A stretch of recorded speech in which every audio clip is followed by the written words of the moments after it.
नमस्कार, बहुत बहुत स्वागत है आपका। आज हम आपके बीच उपस्थित हैं भौतिकी के एक बहुत ही महत्वपूर्ण टॉपिक गुरुत्वाकर्षण के साथ। गुरुत्वाकर्षण की शुरुआत करें इससे पहले थोड़ा सा हम जानते हैं, जहां हम रहते हैं धरती और धरती के चारों तरफ फैला हुआ जो एक अनंत विस्तार हमें दिखाई देता है। दूर दूर तक देखते हैं हम आकाश, इस अनंत विस्तार को जो धरती को चारों तरफ से घेरे है, इसे आकाश कहते, व्योम कहते। और इस आकाश व्योम में हम अनंत जगमगाते पिंड को देखते हैं।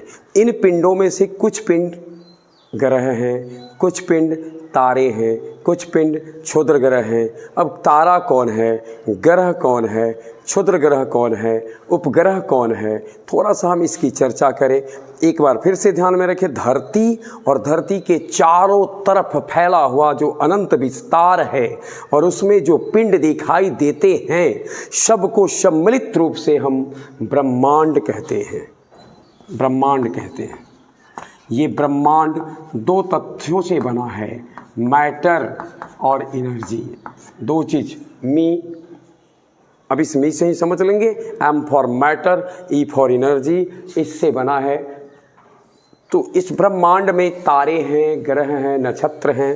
तारा सबसे पहले हम समझते हैं कि तारा किसे कहते हैं। तारा वह आकाशीय पिंड है जो ऊर्जा का उत्सर्जन करता है। ध्यान में रखना है, ऊर्जा का उत्सर्जन करता है, अर्थात वह जो चमकता है, उसमें जो प्रकाश आप देख रहे हैं वह उत्सर्जित प्रकाश है, खुद से निकला हुआ प्रकाश है। तो ध्यान में रखना है, तारा ऊर्जा का उत्सर्जक है, ऊर्जा का उत्सर्जक। और ग्रह भी चमकते हैं, वह ऊर्जा के प्रकाश, ऊर्जा के प्रावर्तक हैं, अर्थात अपने प्रकाश से नहीं चमकते, वो प्रावर्तित करते हैं प्रकाश को। तो ध्यान में रखना है, छोटा सा एक अंतर अभी हम देख लेते हैं, बाद में फिर इसका जिक्र करेंगे। ग्रह प्रावर्तक हैं, किसका? ऊर्जा का प्रावर्तक है। किस ऊर्जा का? प्रकाश ऊर्जा का। तारा ऊर्जा का उत्सर्जक है, स्वयं उत्सर्जन करता है। यह जो ऊर्जा का उत्सर्जन करता है, यही ऊर्जा प्रकाश ऊर्जा में परिणत होकर के उसे चमकाता है। ब्रह्मांड में अनेक तारे हैं।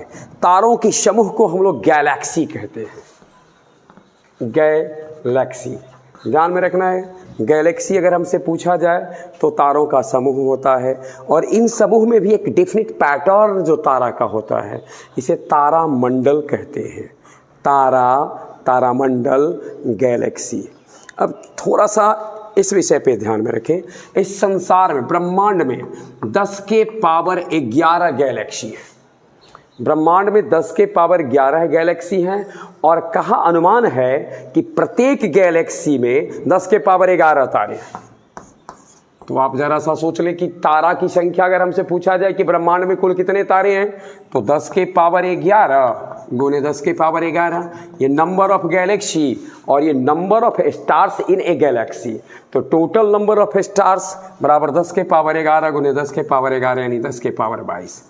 तो ब्रह्मांड में जो 10 के पावर 22 तारे हैं, आप जब अपने निकट से देखते हैं तो सबसे निकटवर्ती तारा दिखाई देता है, आप उन्हें सूर्य कहते हैं। हम अपनी कहानी को यहीं से शुरू करते हैं, ये भूमिका थी हमारी। तो सूर्य सबसे निकटवर्ती तारा है और हम सौर मंडल का, सूर्य के परिवार का हिस्सा हैं। सूर्य जहाँ हाइड्रोजन हीलियम में परिवर्तित हो रहा है और इसके हाइड्रोजन के हीलियम में संलयन से, नाभिकीय संलयन से ऊर्जा उत्सर्जित होता है। और उस ऊर्जा को हम यहाँ धरती पर से ही नहीं, ब्रह्मांड में जो दूसरे भी सोलर सिस्टम के जो दूसरे ग्रह भी हैं उससे देखते हैं। तो तारा के बाद एक चर्चा होती है ग्रह की। ग्रह वह आकाशीय पिंड है। ग्रह की परिभाषा में ध्यान में रखना है, वह आकाशीय पिंड जो तारा की परिक्रमा एक नियत कक्ष में करता है। नियत कक्ष बहुत ध्यान में रखना है।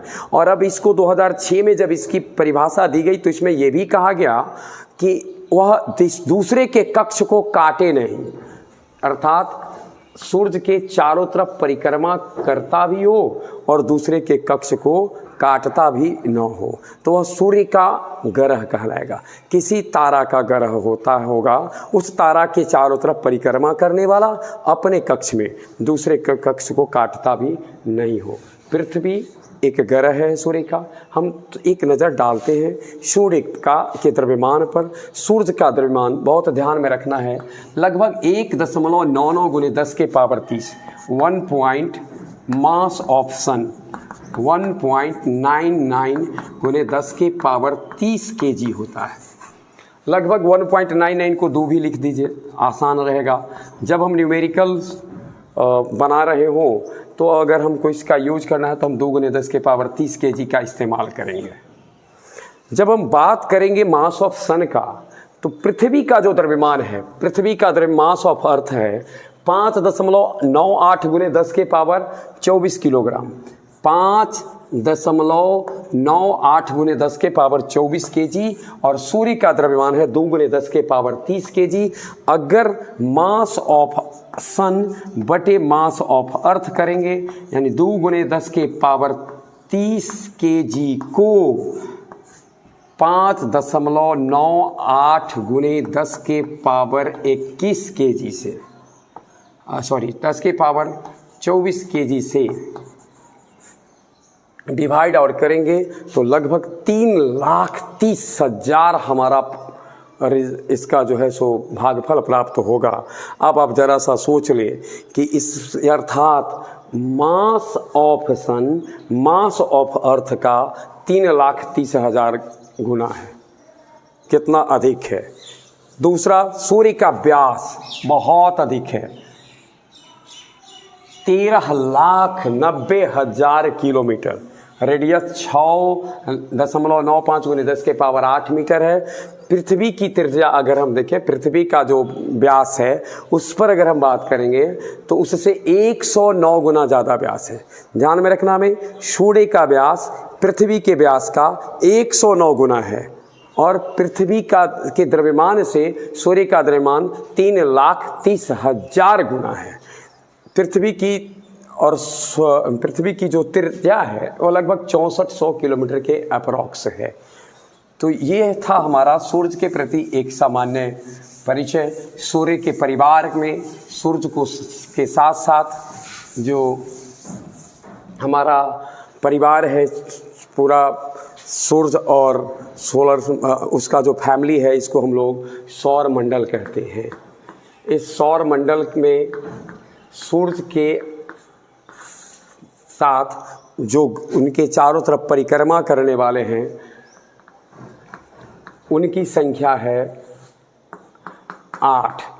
हालांकि ये घटते बढ़ते अब अभी हम जब आपसे बात कर रहे हैं तो कई रिसर्च कह रहे हैं कि 11 हो गए हैं, कुछ कह रहे हैं 10 हो रहे हैं, लेकिन जो अभी तक मान्य है उसकी बात की जाए तो सूर्य के परिवार में 8 ग्रह हैं। ये 8 ग्रह सूर्य के चारों तरफ एक निश्चित दीर्घवृत्तीय पथ पर चक्कर काट रहे होते हैं। सूर्य के चारों तरफ एक निश्चित दीर्घवृत्तीय पथ पर चक्कर काट रहे हैं। इस दीर्घवृत्तीय पथ को कक्ष कहते हैं। इस दीर्घवृत्तीय पथ को कक्ष कहते हैं। जब हम चक्कर काटने वाले की बात करेंगे, सबसे निकट से कौन सूर्य के चारों तरफ चक्कर काट रहा है? बुध, मरकरी जिसे कहते हैं, वीनस, शुक्र, उसके बाद Earth, E for Earth, M for Mercury, V for Venus, E for Earth और एम फॉर एक और एम ए लिखते हैं, एम ए फॉर मार्स यानी मंगल। इसके बाद हम जब इसके आगे देखेंगे जुपिटर, उसके बाद देखेंगे सैटर्न, उसके बाद देखेंगे यूरेनस। फिर से देखिए मरकरी, वीनस, अर्थ, मार्स, जुपिटर, सैटर्न और यूरेनस। सबसे लास्ट में एन फॉर नेपच्यून यानी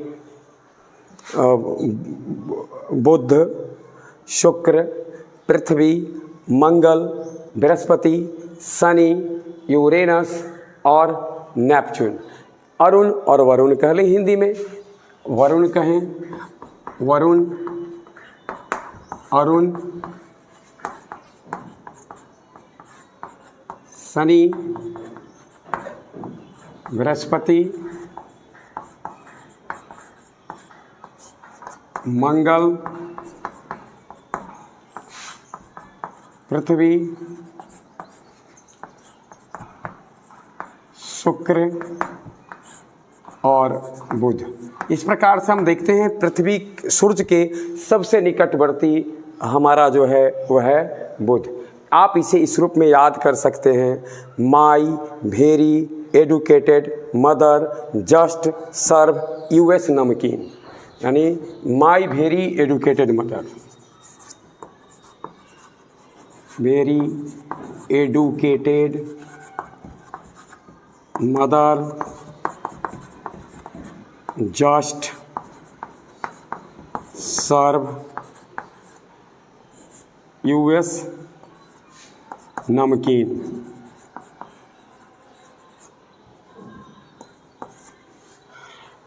N for Neptune, U for Uranus, S for Saturn, J for Jupiter, M for Mars, E for Earth, V for Venus और M for Mercury। तो इस प्रकार से हम एक चीज़ देख रहे हैं कि सूर्य के सबसे निकटवर्ती बुध है। वहीं पृथ्वी का सबसे निकटवर्ती की बात किया जाएगा तो पृथ्वी का निकटवर्ती हमारा आता है शुक्र आता है। इसके दूसरे जो पड़ोसी हैं वो है मंगल। तो पृथ्वी से निकटवर्ती शुक्र है, इसलिए इसे भोर का तारा, शाम का तारा, लाल तारा दिखाई देता है। इसलिए इस तरह से हम लोग इसको जानते हैं। यहाँ अब हम आगे चर्चा करते हैं। अभी हमने जिक्र किया कि पृथ्वी सहित जो भी सूर्य के ग्रह हैं, सूर्य के चारों तरफ एक निश्चित दीर्घवृत्तीय कक्ष में चक्कर काटते रहते हैं। इस संदर्भ में केपलर ने विशेष नियम दिया जिसे हम ग्रह का नियम कहते हैं। हम आगे देखते हैं केपलर का ग्रह संबंधी नियम। ध्यान में रखना है, केपलर साहब ने जो ग्रह संबंधी नियम दिया,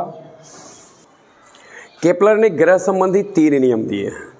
अब ये 3 नियम दिए हैं, इसको हम लोग पहले तो यह समझ लें, सन है और दीर्घवृत्तीय कक्ष पर कोई ग्रह चक्कर काट रहा है। ये जिस पथ पर चक्कर काट रहा है उसे कक्ष कहते हैं। नियम को आप इस रूप में याद रखेंगे, केपलर के नियम को LO, LA, LP, 3 नियम में बारी बारी से हम लिखते हैं, लेकिन इसको याद रखें। लो, ला, LP, लो, ला, लप। L for law of orbit, A for law of area और LP लॉ ऑफ पीरियड, आवर्तकाल का नियम, क्षेत्रफल का नियम और कक्ष का नियम। कक्ष का नियम क्या है इसे देखते हैं, यानी LO देखते हैं सबसे पहले हम लोग। कक्ष का नियम बहुत सिंपल है। कक्ष का नियम के केपलर साहब कहते हैं कोई भी पिंड एक निश्चित दीर्घवृत्तीय पथ पर सूर्य के चारों तरफ, या दूसरे शब्दों में कह लें अपने तारे के चारों तरफ। लेकिन केपलर साहब का नियम सूर्य से ही संबंधित था, इसलिए हम सूर्य की ही चर्चा करेंगे। सूर्य के चारों तरफ प्रत्येक ग्रह एक निश्चित पथ पर घूमते रहता है। इस निश्चित पथ को कक्ष कहते हैं। तो पहला नियम तो हम समझते हैं कि समझ में आ गया होगा, कक्ष का नियम।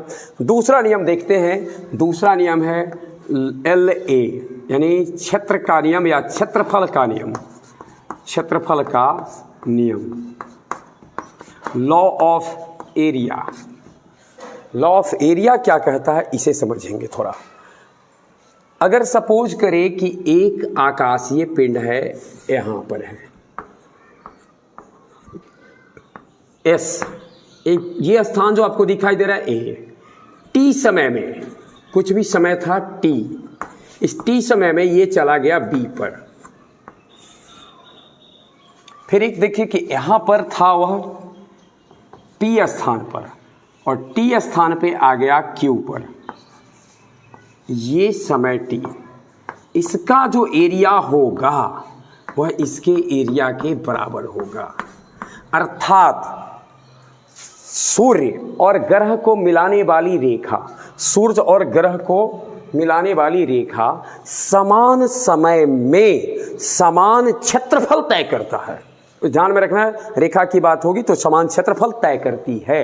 अर्थात कि सूर्य और उसके साथ जो ग्रह के बीच में जो डिस्टेंस है वह इक्वल एरिया कवर करता है in equal interval of time, समान समय में। जैसा कि हमने देखा, इसको मिलाने वाली रेखा है, इसको मिलाने वाली रेखा है, यहाँ से यहाँ तक ये गया है और इसमें टी समय लगा है, तो पी से क्यू तक आने में टी समय लगा है, तो ये जो एरिया है वह एरिया बराबर होगा। यहाँ पर थोड़ा दिमाग लगाना है हमको। यहाँ से यहाँ तक जाने में टी समय लगा और यहाँ से यहाँ तक जाने में टी समय लगा। इसका अर्थ है जब सूर्य के निकट ग्रह हो तो उसकी गति बढ़ जाती है और दूर जाने पर कम जाती है। क्योंकि ये चाप, आर्क देखिए, चाप और ये चाप देखिए, स्पष्ट दिखाई दे रहा होगा, ये थोड़ा बड़ा चाप है, ये थोड़ा छोटा चाप है। इसका मतलब है कि वहाँ पर जाने के बाद जैसे जैसे सूर्य से ज़्यादा दूर कोई ग्रह हो उसका जो कक्षीय वेलोसिटी है वो धीरे धीरे घटते जाता है। इसकी चर्चा हम आपसे करेंगे बाद में। तो पहला तो फिर से ये कक्ष का नियम था, एक निश्चित कक्ष पे घूमता है। दूसरा नियम हमने देखा जो इसका एरिया है, अर्थात इसमें जो एरिया एस ए बी बराबर हो जाएगा हमारा क्या, एरिया पी एस क्यू। तीसरा नियम है हमारा आवर्त का नियम, आवर्तकाल का नियम।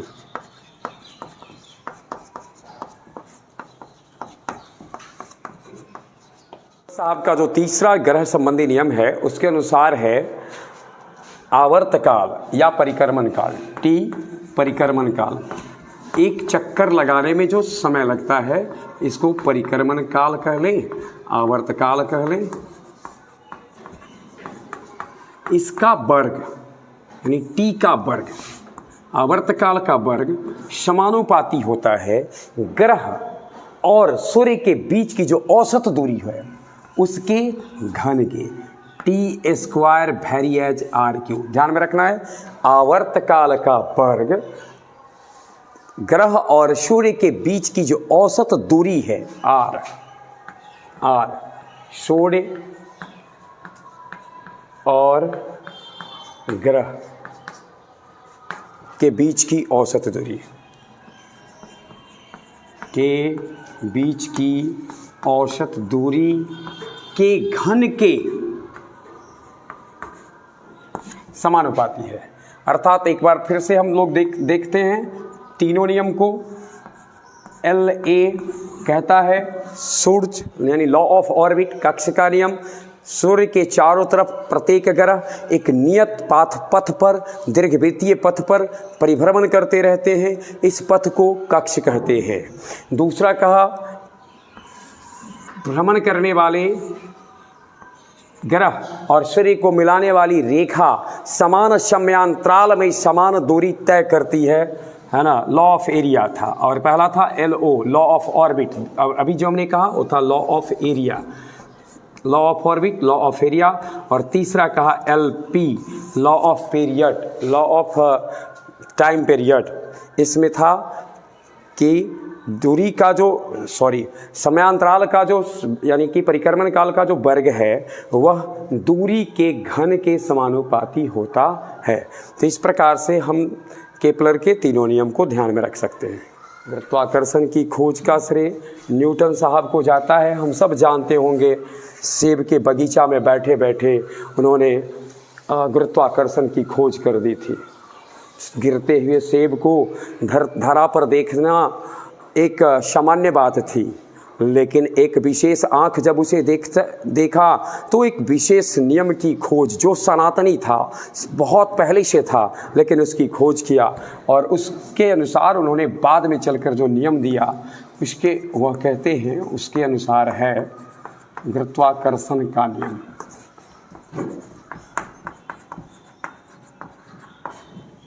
ब्रह्मांड के दो पिंड, एक पिंड ये है, एक पिंड ये है, दोनों का जो सेंटर है इसके बीच का डिस्टेंस मान लेते हैं r है, इसका मास है m1, इसका मास है m2। तो गुरुत्वाकर्षण का नियम है, पहले तो नाम ध्यान में रखें, आकर्षण का नियम है, नाम से यह स्पष्ट है आकर्षण का, अर्थात पिंड की एक खासियत है, हर पिंड दूसरे पिंड को अपने केंद्र की ओर, गुरुत्व की ओर खींचते रहती है। किस बल से खींचते रहती है? इस संदर्भ में न्यूटन साहब ने बताया कि दो पिंडों के बीच लगने वाला गुरुत्वाकर्षण बल, F for force, G for gravitational. तो एफ जी कहने का सेंस है गुरुत्वाकर्षण बल, दोनों पिंडों के द्रव्यमान के गुणनफल के समानुपाती, m1 इंटू m2, समीकरण 1। फिर से एक बार देख ले, दोनों पिंडों के द्रव्यमान के गुणनफल के समानुपाती। और दूसरा उन्होंने कहा कि दोनों के बीच लगने वाला गुरुत्वाकर्षण बल दोनों के केंद्र के बीच के दूरी के वर्ग के व्युत्क्रमानुपाती, F वेरिएज 1/r²। एक नज़र फिर से, गुरुत्वाकर्षण बल द्रव्यमानों के गुणनफल के समानुपाती, केंद्र के बीच की दूरी के वर्ग के व्युत्क्रमानुपाती।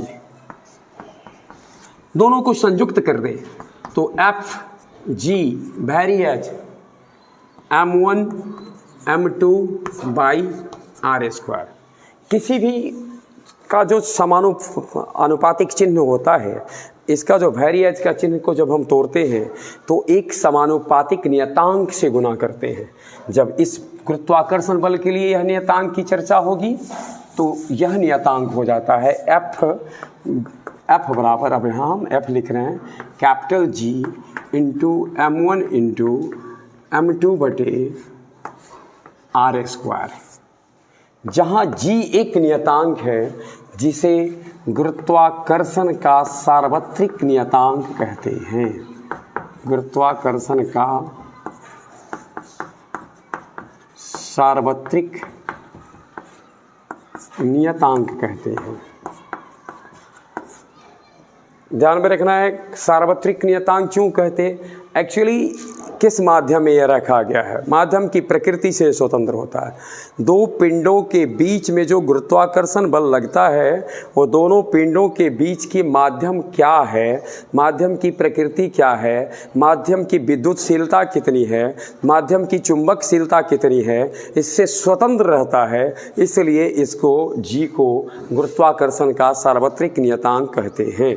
एक बार फिर से नज़र डाल लें, दो पिंडों के द्रव्यमान के बीच में बल लगता है गुरुत्वाकर्षण बल, तो हमेशा एक चीज़ ध्यान में रखना है हमें कि गुरुत्वाकर्षण बल दो पिंडों के बीच लगने वाला है। अब एक बात ध्यान में रखिए, ये पिंड जब इस पर बल लगा रहा होगा अपनी केंद्र की ओर, ध्यान में रखिएगा कि ये ऐसे लगा रहा है, अगर ये F1 है और ये जब कर रहा होगा तो ये अपने केंद्र की ओर लगा रहा होगा, ये F2 इस तरीके का।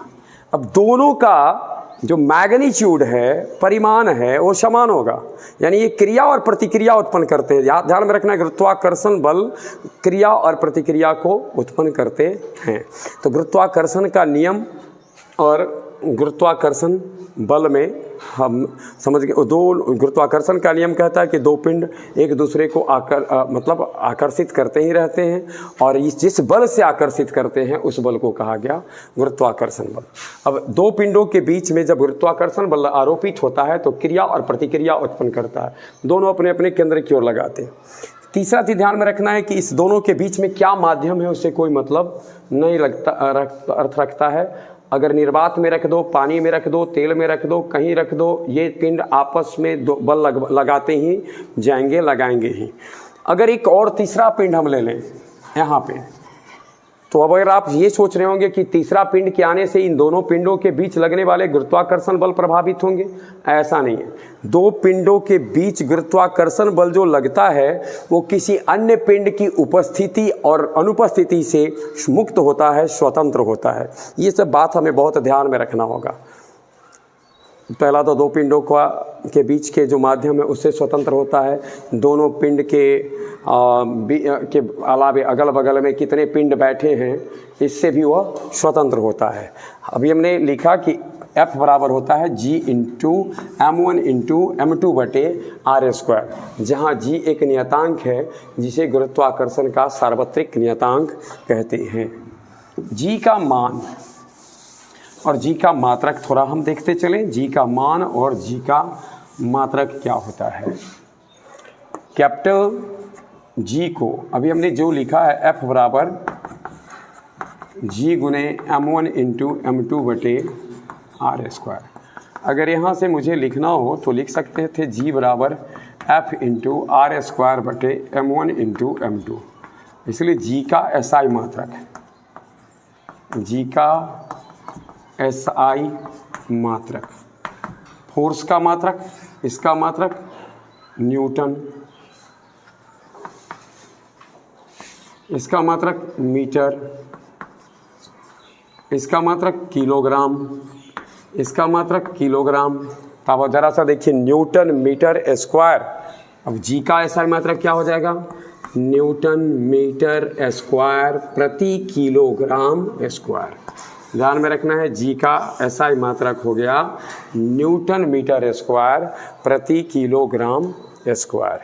अब अगर हमको एफ का बीमा लिखना हो, देखिए सॉरी जी की बीमा लिखना हो, जी की बीमा के लिए फोर्स का बीमा, जी की बीमा, बल की बीमा M1 L1 T inverse 2, R की बीमा, R एक डिस्टेंस है L2, और नीचे आइए, नीचे मास है अर्थात M1 कैलकुलेट करें। M2 है, ऊपर में M1 है, एक ऊपर चला जाएगा यानी M inverse L3 T inverse 2। ये है हमारा G की बीमा। और G का जो मान है वह एक विशेष प्रकार के तुला से निकाला गया जिसे हम लोग ममोरी तुला कहते हैं। इस ममोरी तुले में क्या विशेषता होती है, दो गोले होते हैं और ये दोनों गोला जो दिखाई दे रहा है ये सोना का बना होता है। इसका मान निकाला गया है, वह मान होता है 6.67, यानी G का वैल्यू, G का मान 6.67 गुने 10 के पावर -11 न्यूटन मीटर स्क्वायर पर केजी स्क्वायर होता है। जी का वैल्यू जब हम लोग अगर देखेंगे तो यह बहुत ही कम होता है, ऐसा नहीं है कि ये काफ़ी अधिक होता है, बहुत कम होता है। इसलिए हम आगे जब गुरुत्वाकर्षण बल और इलेक्ट्रोस्टैटिक फोर्स की तुलना करेंगे तो पता चलेगा कि गुरुत्वाकर्षण बल इलेक्ट्रोस्टैटिक फोर्स की तुलना में बहुत 10 के पावर 43 गुना नीचे होता है, यानी कम होता है। अर्थात इलेक्ट्रोस्टैटिक फोर्स जो होता है वो गुरुत्वाकर्षण बल का 10 के पावर 43 गुना अधिक होता है। क्यों अधिक होता है, तो इसका एक बड़ा कारण होता है जी के वैल्यू और वहाँ जो समानुपातिक नियतांक होते हैं उसके वैल्यू के बीच का अंतर होता है। तो एक बार ध्यान में हमें रखना है, जी का एसआई मात्रक न्यूटन मीटर स्क्वायर प्रति केजी स्क्वायर होता है। जी का बीमा M inverse L3 T inverse 2 होता है। जी का मान 6.67 गुने 10 के पावर -11 न्यूटन मीटर स्क्वायर पर केजी स्क्वायर होता है। और अगर एक चीज़ थोड़ा सा यहाँ हम और जानते चलें कि गुरुत्वाकर्षण बल एक ये है और इधर एक अर्थ है। तो जब अर्थ यानी पृथ्वी और किसी अन्य पिंड के बीच में जब गुरुत्वाकर्षण बल लगता है तो इसे गुरुत्व बल कहते हैं। ध्यान में रखना है, पृथ्वी और किसी अन्य यानी वो गुरुत्वाकर्षण बल ही है। गुरुत्व बल को गुरुत्वाकर्षण बल ही कहेंगे, एक पिंड उसमें से पृथ्वी हो जाती है। तो पृथ्वी अगर हम इसके द्वारा इस पर जो लगने वाला एक बल है, एक परिभाषा तो हम लोग जानते हैं कि M इंटू जी, जहाँ जी गुरुत्वीय त्वरण है। और अभी जो हमने देखा इससे अगर हम देखते तो इसके के लिए इससे क्या हो जाता फोर्स, F बराबर ये था। और अभी जो गुरुत्वाकर्षण का न्यूटन साहब का जो नियम है उसके अनुसार देखेंगे तो F बराबर हो जाएगा capital G ME mass of earth गुने M बटे RE का स्क्वायर। RE जहाँ पृथ्वी की त्रिज्या है, छोटी दूरी के लिए ये दूरी नगण्य मानी जाएगी। विशेष चर्चा हम लोग अगले वीडियो में इसका करेंगे, थोड़ा सा देख लेते हैं। अब F बराबर था GME MRE स्क्वायर और यहाँ F बराबर है MG। दोनों की थोड़ा तुलना करते हैं। तो जब हम दोनों की तुलना करेंगे तो MG बराबर GME गुने MRE स्क्वायर। M से M कट गया, इसलिए स्मॉल g बराबर GME बटे RE स्क्वायर, जहाँ स्मॉल g गुरुत्वीय त्वरण है। स्मॉल g गुरुत्वीय त्वरण है। आज हम लोग थोड़ा सा एक चर्चा करते चलें और इसके साथ अंत कर देते हैं। Small G capital G, small जी गुरुत्वीय त्वरण है, कैपिटल जी गुरुत्वाकर्षण का सार्वत्रिक नियतांक है। स्मॉल जी का वैल्यू वस्तु के द्रव्यमान से, वस्तु की आकृति से स्वतंत्र रहता है। कैपिटल जी का वैल्यू वस्तु के द्रव्यमान पर या किसी पर, उस पर भी निर्भर नहीं करता है, लेकिन जी का वैल्यू भिन्न भिन्न परिस्थितियों में बदलते रहता है। इसका वैल्यू कभी नहीं बदलता। ध्यान में रखेंगे, ये परिवर्तनशील है। कैसे बदलता है इसकी चर्चा हम करेंगे आगे, लेकिन ये कैपिटल जी कभी नहीं बदलता है। इसका SI मात्रक मीटर प्रति सेकंड स्क्वायर होता है। उसका SI मात्रक न्यूटन मीटर स्क्वायर प्रति किलोग्राम स्क्वायर होता है। इसकी विमा भी हमने देखा है, M inverse L3 T inverse 2 होता है। और ये चूँकि त्वरण है तो त्वरण की जो बीमा है वही बीमा इसकी होगा, L1 T इनवर्स 2 होता है। गुरुत्वीय त्वरण का वैल्यू किस प्रकार से बदलता है इसकी चर्चा हम अगले वीडियो में करेंगे। बहुत बहुत धन्यवाद।